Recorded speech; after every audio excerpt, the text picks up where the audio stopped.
Hail, Internet! It's Paul. It's Matt, the Dork Lords. Today, we're talking about the 7th, 8th, and 9th episodes of Star Wars Andor Season 2. Help us! Help! Oh, man. Oh, that is such a plaintive cry, right? Will no one help us? Like, oh, wow. The episode's entitled Messenger, Who Are You? And Welcome to the Rebellion. We open Episode 7. Of course, 1 year after the events of Episode 6 in the year BBY2. Bix and Cassian are living on Yavin 4, working with the rebels, but living in their own little oasis. Wilman arrives with a mission from Luthen. Dedra has been seen on Gorman. Killing her would be revenge for Ferrix, and also a blow to the Empire's plans on Gorman. Cassian is reluctant at first, but eventually takes the mission. We end Episode 9 with Bix leaving Cassian in the night. After drugging him, anyway, okay, she firmly believes that he has a higher purpose, that he needs to stay with the rebellion, and she sees that he's ready to leave the rebellion in order to be with her. So, she sacrifices their relationship to keep him focused on overthrowing the Empire. Cassian then meets the newly reprogrammed K2SO, voiced by Alan Tudyk. All that said, Paul. Yes. What'd you think of episodes 7 through 9? Of course, great. I mean, Of course, great. That's the benefit of really executing well on building up to something. And I thought it might be episode 9. It was actually episode 8 was where we get the massacre. And it was like, holy crap. Right, yeah. But the other, in episode 9 is where they gave you the other bit of history that you knew they had to get to. Correct. And so it was good that they were able to have an episode to focus on that, the escape of Mon Mothma. But, it's hard to mess that up if you've done all the other steps well.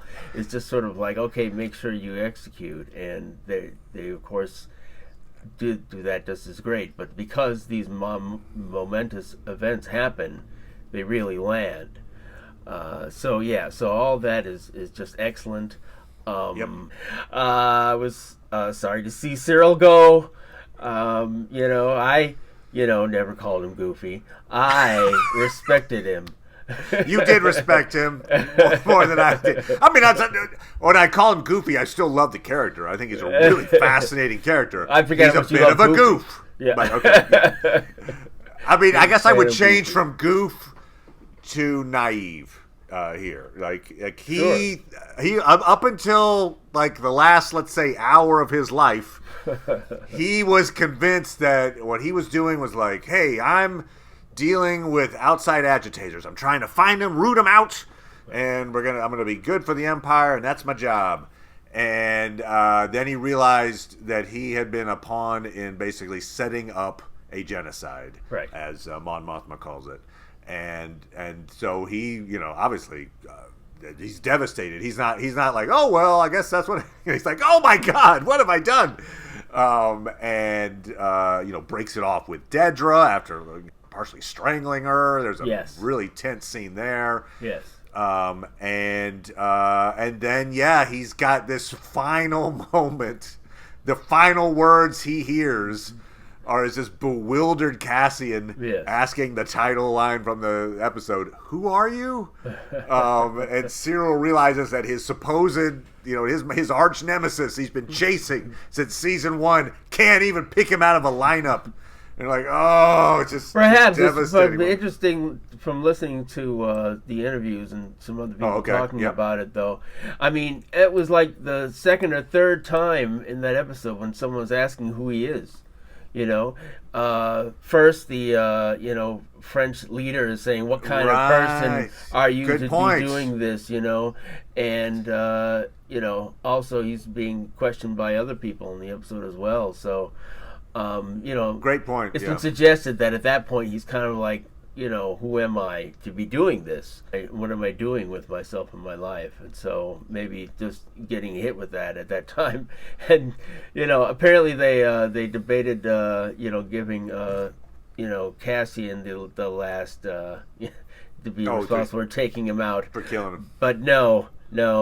They gave it to Ryland's Yes. the resistance leader, Yeah. because we already had a scene where Ryland's is like, "You're at fault. You are the reason why this is happening," and so we get this really insidious plot. What's the guy's name? Kaido, I think. Anyway, there's a guy who comes in and kind of trumps Dedra's leadership. She's like, "Look, I'm the person running this thing," and so he does this. Where he like opens up the plaza, lets the people in, then locks them in. Not trumps necessarily. He's sort of like, you will be the one to say go. True, but I'm getting the stuff ready for you, and I've got a sniper on the roof who's going to shoot one of our own men, and then you say go, and I'm the one who makes it happen. I'm going to put the inexperienced guys in there so that they'll screw up, and we're going to have all the reason we need to say this is an insurrection that we just put down. Hence, we can take control of the planet now, and you can perhaps infer from that is like, this thing is going to happen with or without you.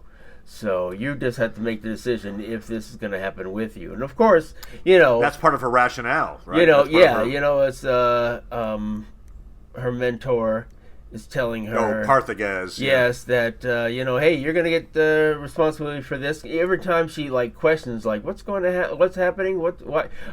You put the drills there already. It's like, this. Yeah. Yes, I'm now telling you the thing that you weren't aware of, that you didn't need to know. You just need to execute this plan, and wink, wink, execute. And then she tries to sell that to Cyril in that really tense moment, where she's like, "Look, it doesn't matter. They would have just brought some other people in." She's like, it'll be interesting to see, in the final episodes, to what point it's going to touch her at all. If at all. So it's interesting because so if we go back to season 1, at the end of Ferrix, that was somewhat of a disaster, a bad look for the Empire, and so she was trying to recover her reputation, and that's part of the reason she took this gig. This gig, probably by Empire standards, went off great. Yeah. So she's probably going to be like well received, but inside she's like decimated. So there's that interesting. You're making me think about it in a way, sort of like if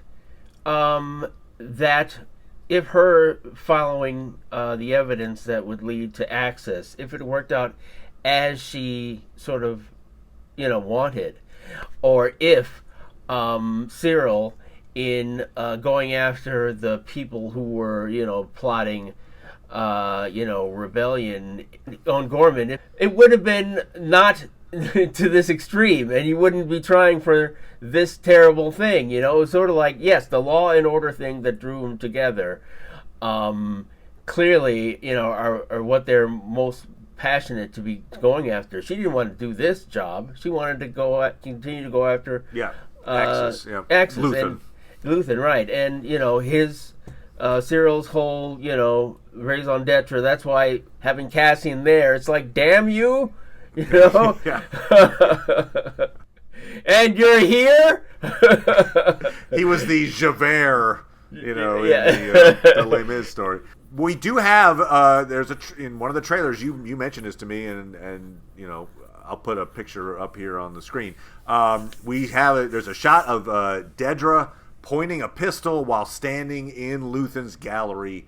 We assume that's going to be in this final trilogy of episodes, so does that mean she's confronting Luthen in his gallery in that moment? I mean, it feels like it, right? I mean, that's probably what's going down. So maybe this is where their stories will end, is with this big culmination of she finds Axis. And anyway, we'll just see. We'll see how that all plays out. Maybe Cassian will save him, or who knows? Maybe it's Cassian who's in that store, and she sees Cassian and is like, right. But yeah, because we don't see who she's pointing the gun at. It's just her pointing at the screen. But yeah, no, this is top-notch TV viewing. I mean, this 3-episode arc is fantastic. Coming on the heels of Severance. I mean, we've been blessed with a run of incredibly compelling, well-written, beautifully performed shows. It's going to be hard to care about anything else. I know, it's true. I actually haven't looked at the animated Mon Mothma speech. It's like, part of me was like, well, should I? I think somebody on YouTube had smashed them together or did something. Okay. So that you're talking about the one that she did from Rebels? Correct. Yeah. But just, okay. The death of truth is the ultimate victory of evil. You're like, oh. Anyway, yeah. No, it's... That whole bit is really compelling, and just the fact that, then getting her out of there, and Cassian trying to keep her alive. Yes. And she has to struggle to sort of she's using all her mental power. Like, what should I do? Should I listen to him? It's like, yeah, I know your friend. Anybody can say they know my cousin. Yeah, exactly. Right. Who the hell do I trust? Even if I think you're from Luthen, do I trust that? Right. So exactly. Now, one thing that the show just left wide open, and we had talked about what's going to happen when Mon Mothma gives her speech. What's going to happen with her husband and daughter? Yeah. They didn't touch it at all. I'm like, whoa. I mean, surely we're going to get some kind of resolution on her family there, because she just left them behind. I have seen never a to see them number again. Of interviews. I've seen a number of interviews with Genevieve O'Reilly, who plays Mon Mothma, and nobody asks her what I want to ask her. The thing that crushes me the most is the relationship between her and her daughter. Right. And so that brings such pathos to the character. Correct. And even separate from knowing how it's going to end, and I do want to know how it's end, but it's just sort of like, you've had interviews where you've seen the actor plays Cyril and the actor plays Dedra talking about their experience or whatever, but and that's as crucial to me. It's like that. Every time she says something to hurt her mother, it's just like bang. You can see that pain in her. So. Yeah, that's what I would be asking Genevieve O'Reilly about, is that, how she feels to be that kind of mother and have that experience with a daughter in there. That's just an excellent, and even her husband. That is such a delicate little thing where they can get along and they, do communicate in order to, raise their child and everything. But, of course, they have different motivations and all that. Like when he, in the first 3 episodes, when he was saying, like, oh, this is your lover, right? And, Right. He's able to have conversations with her that are, essential to who they are. But, and of course they're not together. But that's just an important relationship. They've spent so much of their lives together. Their lives were changed by each other. And it could be, like, the outcome for the husband and the daughter could be anything. Yes. Like you could write a scenario where they rejected Mon Mothma and are now just living lives as he's a single parent. Right. But that feels wrong just because the Empire, I feel like the Empire would have to punish them in some way. I feel like. You might, not trust them, maybe, or whatever. Well, possible, I guess. It depends on if you think they'd be smart or not. Because the smart thing might do is to have them renounce her. Right. And so here her family says terrible things about her. Like certainly in recent political things, there was somebody who was. Somebody of Trump and the mom was saying, earlier that he was a terrible person, but now she's saying he's okay. He's like, that's powerful. Yeah, it's like, having a family member say something bad about somebody who's, revered by your enemies, like to get him on your side. But, hey, but they can be political prisoners. The thing that you didn't even suggest is, well, maybe they're running. Maybe they would run away. Maybe they would have to be in, hiding, and maybe they would be on her side. Maybe they won't. There's so many ways you can play it. I would say this. I would be shocked if they're just still living the life in that giant estate. I feel like they're probably that their family name is disgraced in Empire terms enough that they have to or move. They may just be in a sort of in a gilded prison, where they pull them out just to say negative things and then put them back in there. Right. Anyway, I hope they cover that. I assume they will. I think they will. That's just they've laid that groundwork, like you talked about. These episodes, they laid so much groundwork, and then boom, to lay all that groundwork with the husband and the daughter, and then be like, whatever. No, she just left him. We never saw him. They were not in this trilogy. It's going to be impressive. 3 more episodes, and never They just never. Oh my God, what do they do? It's like hopefully we'll be like, wow, that was so much they didn't need to. But no, they need to at this point. No, they will. They definitely need to. They definitely need to. Next on the, I would say not quite as important in a need to, but fairly important, is to see what Bix is up to 1 year later. Yes. You know, she's probably not gonna be with Cassian, but what is she doing? How has that this moment where she decided to choose the rebellion over her own happiness? Right. How has that affected her life? Right. So, any thoughts on where we might see her come? I don't know. It's a good question. I mean, I feel as if if she's not on missions or something like that, I can't imagine what she would be doing. I mentioned to you that while it's very encapsulated, the whole idea about we know how Cassian's life is ending, and we know, some of the people like Mon Mothma goes on, and K2SO dies and all that. But if you have a character who lives past these episodes, then you can do another show with that person. True. So I think she's, I think she would be an excellent character to focus on if they decided to. I think in fact, I feel like she's going to survive because they put her through so much hell. And now they've separated her from the character, so there's no reason to kill her now. But so they're just like, and just she had this horror of leaving Cassian, and then she died as well. She got in a car wreck. You're like, oh my God, stop! So I think she's going to survive. Actually, I'll give a little theory. It seemed like a lot of her, or a part of her reasoning, part of why she felt so strongly that she needed to leave, were the words of that Force healer.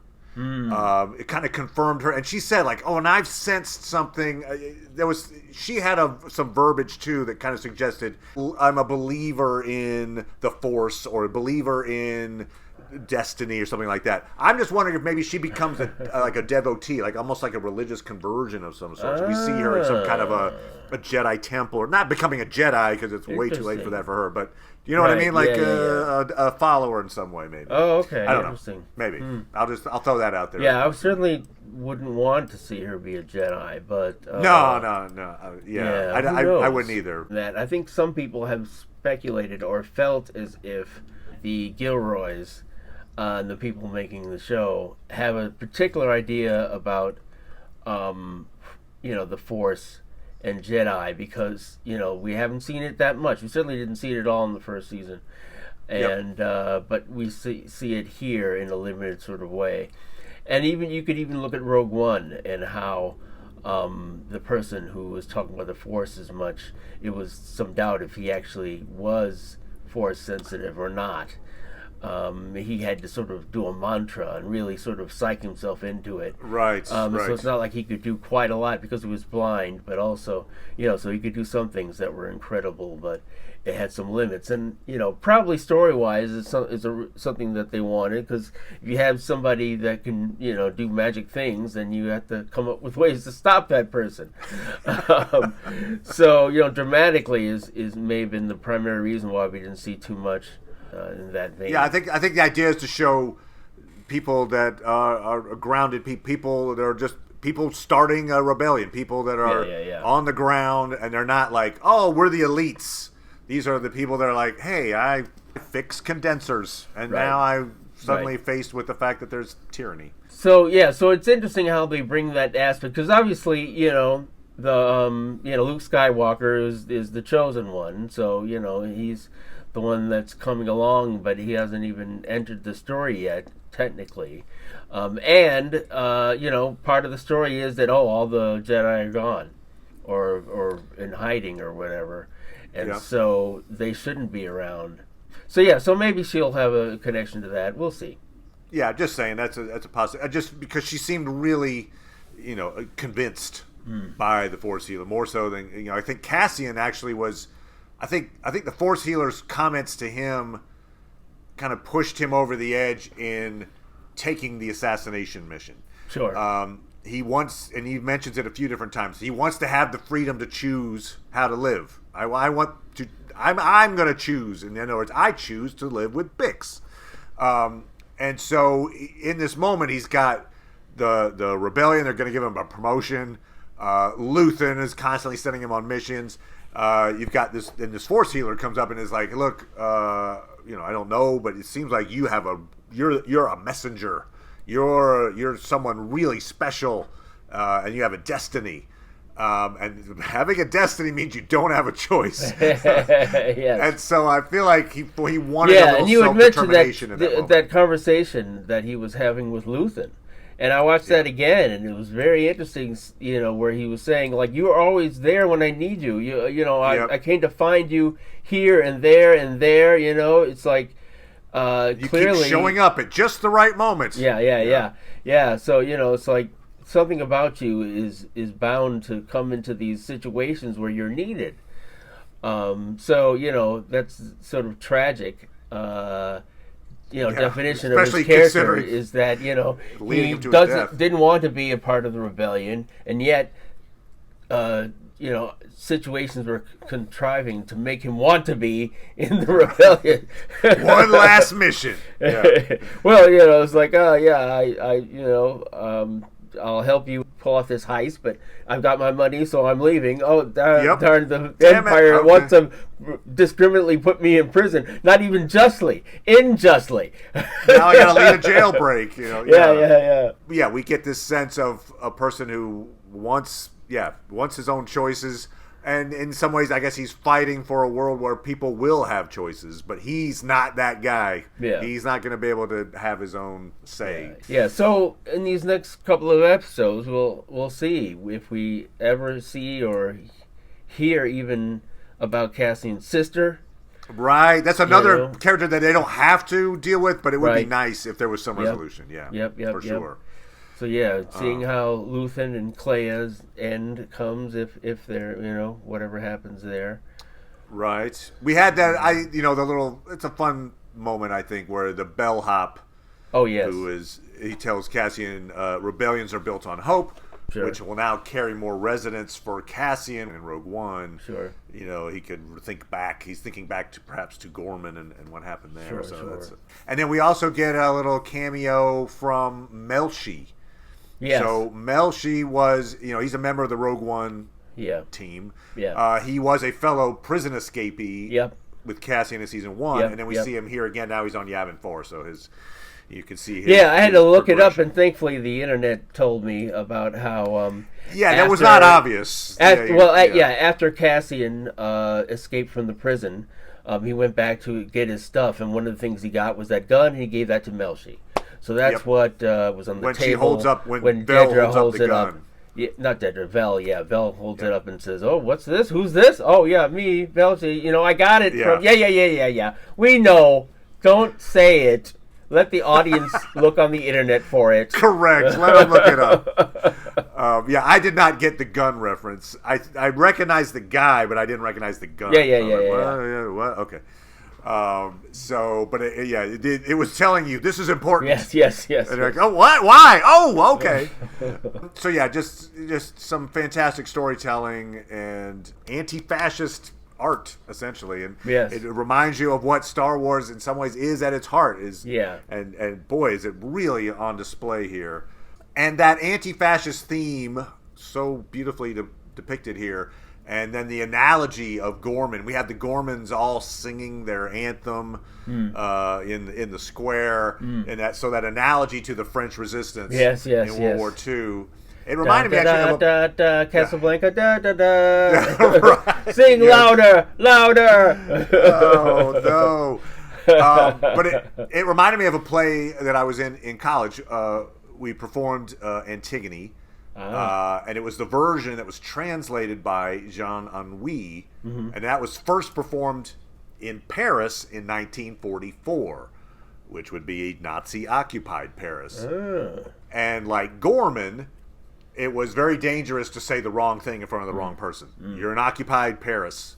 And the Nazis censored most of the art in France, much like we saw here again in Gorman. You have all these media folks, and they're all just spinning this incorrect yarn about what the state of affairs. Sure. So the Nazis were censoring theater, certainly, plays. This particular play managed to give a resistance, anti-fascist message under the noses of the Nazi censors. Sure. And so it was chosen because on its face, it's classical literature. Hey, it's Antigone. It's, hardly offensive. But without going into too much detail, the plot of Antigone involves the result of a civil war between two brothers, both would-be rulers of Thebes. They're both killed in the fighting. Creon becomes king of Thebes. He declares that one of the dead brothers, Polynices, should be left to rot on the battlefield. No one can bury him under pain of death. Well, Polynices happens to be Antigone's brother. She buries him and then faces the consequences. But the play encourages the audience to follow their conscience, their sense of moral duty, even if it flies against the law of the land. And so it was a version of art being used to resist fascism. And, I think much like Andor is more overt, but overtly anti-fascist art. Sure. And so, anyway, good on it. And just, devastatingly effective. Really, just, it was such a large conflict in a way, but it really brought it back to personal moments, and you felt all of these different people. You were with them in all these moments, and it was really, really, really moving. So hats off to Tony Gilroy, fantastic. So come on, here we go, 10 through 12. This was it. This is the end of Andor. Is this going to be... Now, it could just be, hey, well, that was it. That was our high point, and now we're just going to kind of do the connective tissue to Rogue One. Or is this some kind of... It's going to be an equally impactful final 3 episodes? I'm not sure either way. Right. These are very competent folks, so I believe that whatever they do will be the right thing for the story, but we'll just see how it plays out. I'm excited. So, we'll be back talking about episodes 10 through 12. Thank you as always, Paul. Appreciate it. No problem. And we'll talk to everybody next time. Bye. Bye.